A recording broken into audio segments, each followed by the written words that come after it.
നമസ്കാരം. 4K ന്യൂസിലേക്ക് സ്വാഗതം. എൻഡിഎ സംബന്ധിച്ചിടത്തോളം ഏറ്റവും വലിയ തിരിച്ചടിയായിരുന്നു ലോക്സഭാ തെരഞ്ഞെടുപ്പ് ഫലം പുറത്തുവന്നതോടെ ലഭിച്ചത്. ഒരു മികച്ച ഭൂരിപക്ഷം മോദി പ്രതീക്ഷിച്ചിരുന്നുവെങ്കിലും കാര്യങ്ങൾ കൈവിട്ടു പോവുകയാണ് ഉണ്ടായത്. കേവല ഭൂരിപക്ഷം പോലും തികയ്ക്കാൻ പറ്റാതെ സഖ്യകക്ഷികളുടെ കാരുണ്യത്തിൽ സർക്കാർ രൂപീകരിക്കാനുള്ള സജീവ ചർച്ചകൾ ഇപ്പോഴും നടന്നുകൊണ്ടിരിക്കുകയാണ്. ഒരു കല്ലുകടി എൻഡിഎയിൽ ആരംഭിച്ചു എന്ന വാർത്തകൾ പുറത്തു വരുന്നുമുണ്ട്. അതിന്റെ പ്രധാന കാരണം സഖ്യകക്ഷികൾ കണ്ണുവെച്ച പ്രധാന വകുപ്പുകൾ തന്നെയാണ്.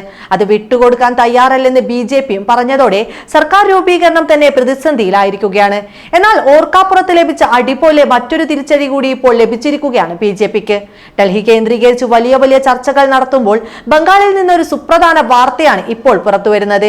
3 ബിജെപി എംപിമാർ ഇന്ത്യ സഖ്യത്തിനൊപ്പം നിൽക്കാൻ തയ്യാറാണെന്ന് അഭിഷേക് ബാനർജി അറിയിച്ചതായാണ് ആ വാർത്ത. ഇന്ത്യ നേതാക്കളെ അഭിഷേക് ഇക്കാര്യം അറിയിച്ചിട്ടുണ്ടെന്നും റിപ്പോർട്ടുകളുണ്ട്.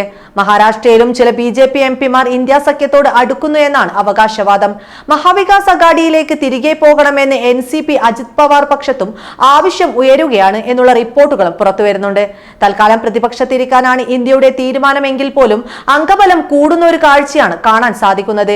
എന്നാൽ കൃത്യമായ സാഹചര്യം വരുമ്പോൾ തങ്ങൾ വേണ്ടത് ചെയ്യുമെന്ന് ഇന്നലെ ഇന്ത്യ മുന്നണിയുടെ യോഗത്തിന് ശേഷം മല്ലികാർജുൻ ഖാർഗെ പറഞ്ഞിരുന്നു. ആ അവസരത്തിലേക്ക് കാര്യങ്ങൾ അടുക്കാൻ കൂടുതൽ ദൈർഘ്യമില്ല എന്ന് തന്നെയാണ് പുറത്തുവരുന്ന റിപ്പോർട്ടുകൾ സൂചിപ്പിക്കുന്നത്.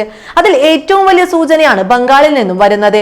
ബംഗാളിൽ നേരത്തെയും ബിജെപി MLA-മാരും MP-മാരും രാജിവെച്ച് തൃണമൂലിൽ ചേർന്ന ചരിത്രമുണ്ട്. എക്സിറ്റ് പോളുകളിലെല്ലാം ബംഗാളിൽ വലിയ തിരിച്ചടി ബിജെപിക്ക് ലഭിക്കുമെന്നായിരുന്നു പ്രവചനം.